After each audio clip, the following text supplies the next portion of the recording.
Bismillahirrahmanirrahim. Wa qala lan dawu sapa Sahal ibni Abdillah wa utawi iki ilmu yang selanjutnya ikut tolbu ilmil hali, nuntut ilmu tentang hal tingkah, yakni tegese hukmi halihi alladzi bainahu wa bainallah, yaitu hukum tentang keadaan hamba setiap orang, alladzi bainahu yang menjelaskan tentang eksistensi, keberadaan, tentang keberadaan status antara dia seorang hamba wa bainallahi ta'ala lan antara Allah ta'ala fi dunyahu ing dalam dunianya wa akhirat fi dunyahu wa akhiratihi lan ing dalam akhirate. Wakilalan dikatakan huwa yaiki ilmu iku tolbu ilmil halali, tegese nuntut ilmu halal, haitsu kana sekarine ana apa ilmu halal iku aklul halali, makan dari yang halal, iku faridatun fardu. Wa qad waradalan teman-teman tumeka di dalam hadis tolbul halali utawi nuntut kang halal iku faridatun fardu ba'dal faridah sakwise fardu. Fasara mangka dadi mencari yang halal iku faridatun fardu min haitsu innahu, saking sekarine satuhune iki ilmu iku faridatun fardu. Wakila dikatakan huwa ya utawi iki iku talbu ilmil batini, nuntut ilmu batin. Wa huwa lan utawi iki iku mayazdadu kang nambah-nambahi bi ing masopwal abdu hamba yakinan ing keyakinane. Wa hadzal ilmu lan utawi iki ilmu iku huwa alladzi yang yuktasabu dan atau yuktasabu nuntut bis sohbati kelawan sohbah itu persahabatan, perkumpulan, wa mujalasati sholihin lan duduk-duduk bersama orang soleh, minal ulamai diantaranya duduk-duduk orang soleh itu ya para ulama, al mukinina kang pada netepi wa mukinin yang beriman, yang bertakwa, wa zuhadilan wong kang zuhud, al muqarrabina kang para keparak-parak, yang pada mendekatkan dirinya kepada Allah.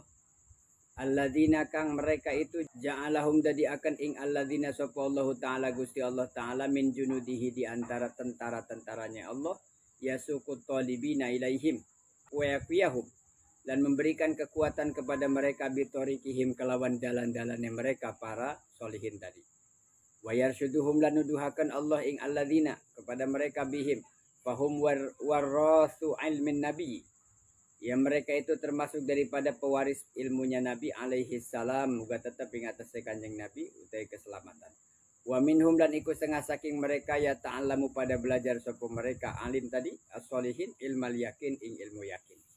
Yang faridah itu ilmu ikhlas, terus yang kedua mempelajari tentang afatin nufus, yaitu tentang penyakit-penyakit jiwa, penyakit hati, supaya tidak gila, supaya tidak sakit, tidak punya penyakit hatinya. Sebagian ulama mengatakan penting, wajib, yang dimaksud farido berselisih berbeda pandang adalah tentang ilmul hal. Kalau di dalam kitab Ta'limul Muta'alim itu afdalul ilmi ilmul hal wa afdalul amali hifdzul hal. Di ta'lim itu dijelaskan ilmu yang paling utama dipelajari adalah ilmu tentang ilmul hal, tentang kesadaran diri bahwa status saya sebagai hamba dan Allah sebagai Tuhan. Jadi konsekuensinya kalau sudah mengikrarkan, mengakui saya hamba dan Allah Tuhan, tidak ada kata penolakan. Apapun yang diperintah oleh Allah, laksanakan. Apapun yang dilarang oleh Allah, tinggalkan. Kenapa? Saya hamba, Allah Tuhan. Kalau itu jadi titik tolak dasar pijakan manusia dalam kehidupan dunia, maka semua orang akan menjadi orang-orang muslim, yaitu yang berserah diri. Terserah Allah mau jadikan saya lahir di mana, anak siapa, mengenyam dari kecilnya pendidikannya apa, sampai sekarang saya ngapain, bagaimana rezeki saya, kehidupan saya kemarin, hari ini dan besok, nanti matinya bagaimana, di akhirat surga dan nerakanya bagaimana, pokoknya terserah. Yang orang pasrah itu kan yang paling tinggi tingkatannya. Kalau sudah pasrah merasa bahwa betul-betul Allah itu la ilaha illallah la maujuda illallah, la maqsuda illallah, la ma'buda illallah. Jadi semata-mata terserah sepenuhnya. Kalau sudah menyerahkan kepada Allah, kita tahu Allah Maha Pengasih. Kita berdosa, Allah berarti Maha Pengampun. Selama kitanya minta ampun. Allah Maha Sempurna, kita banyak kekurangan ibadah, kitanya pasrah. Ya Allah, saya segini bisanya ibadahnya. Ngajinya begini, amalannya kok begini. Tapi saya terus belajar, mencari, berusaha semaksimal mungkin meningkatkan iman, meningkatkan ilmu, meningkatkan amal. Akhir hasil daripada usaha itu ya balik lagi. Terserah Allah lagi. Nah, orang yang berserah itulah yang disebut orang muslim. Muslim itu man salimah. Orang yang selamat, yang menyerahkan diri kepada Allah secara total. Nah, sekarang tingkatan berikutnya adalah mempelajari ilmu hal, yaitu ilmu tentang status manusia sebagai hamba, dikuasai, dipahami betul-betul, tidak ada kuasa. Dalilnya la haula wala quwata illa billah. Saya tidak bisa ibadah, punya kekuatan untuk melaksanakan ibadah. Sholat itu kan cuman gitu-gitu doang. Tapi banyak orang yang nggak bisa.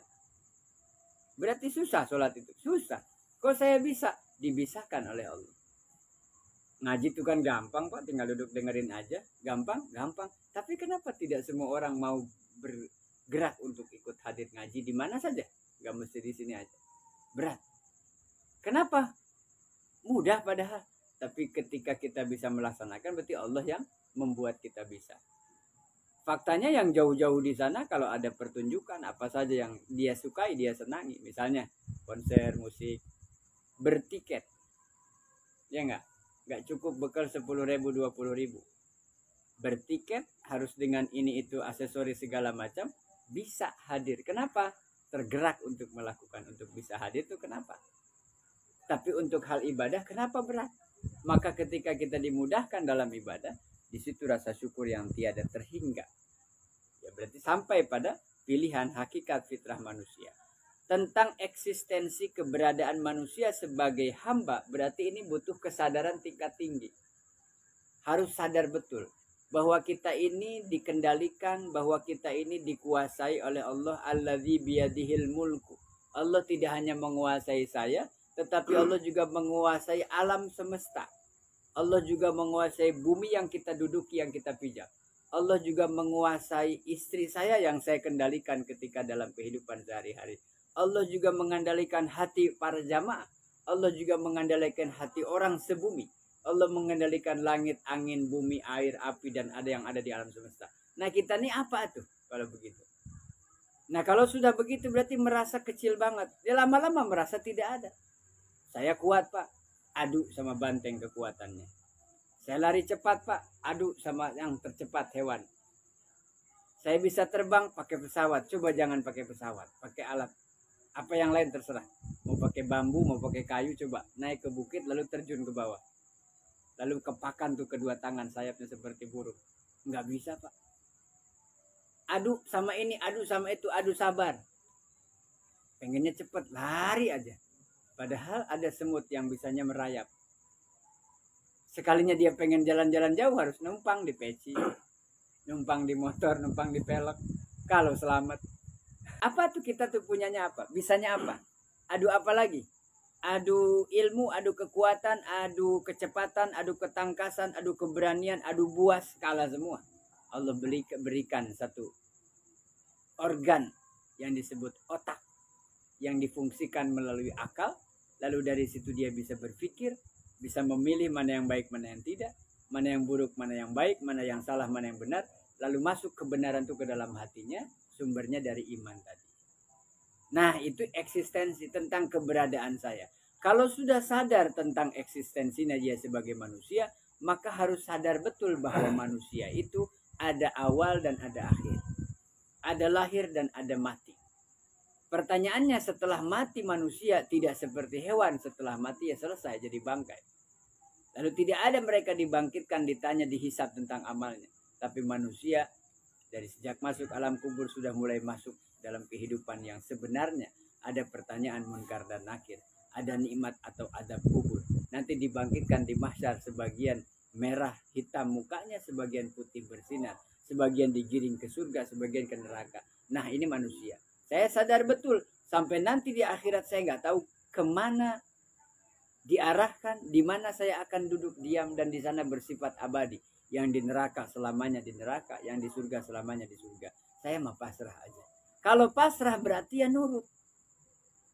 Itu intinya. Kalau sadar bahwa eksistensi manusia, keberadaan saya sebagai hamba, saya pasrah kepada Allah, berserah kepada Allah, berarti jangan nolak. Sebab kalau pasrah tapi nolak, beda lagi ceritanya. Nanti disebut dengan aba.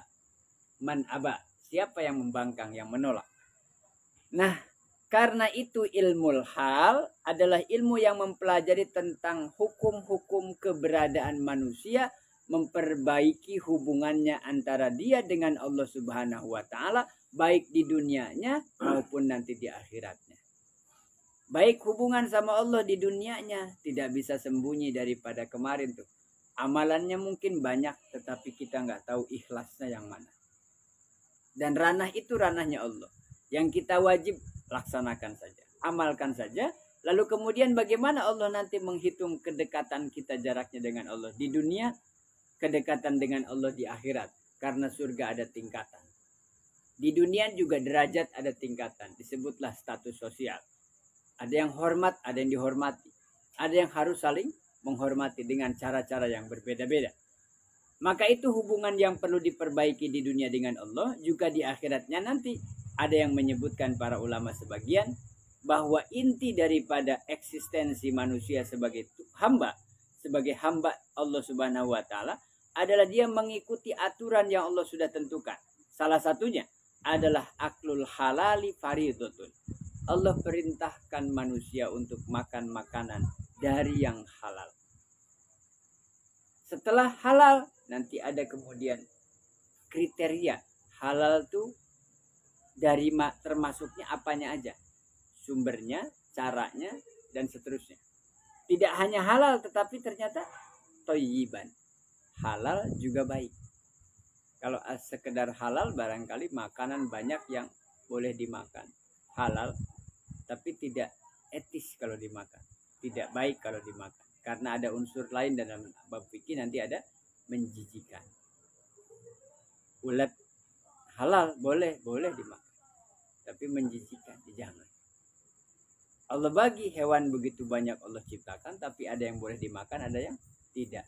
Bolehnya ada yang sunnah, ada yang bahkan ini disukai oleh Rasulullah, ada yang boleh sekedar pilihan, ada juga yang makruh kalau dimakan, bahkan ada yang haram.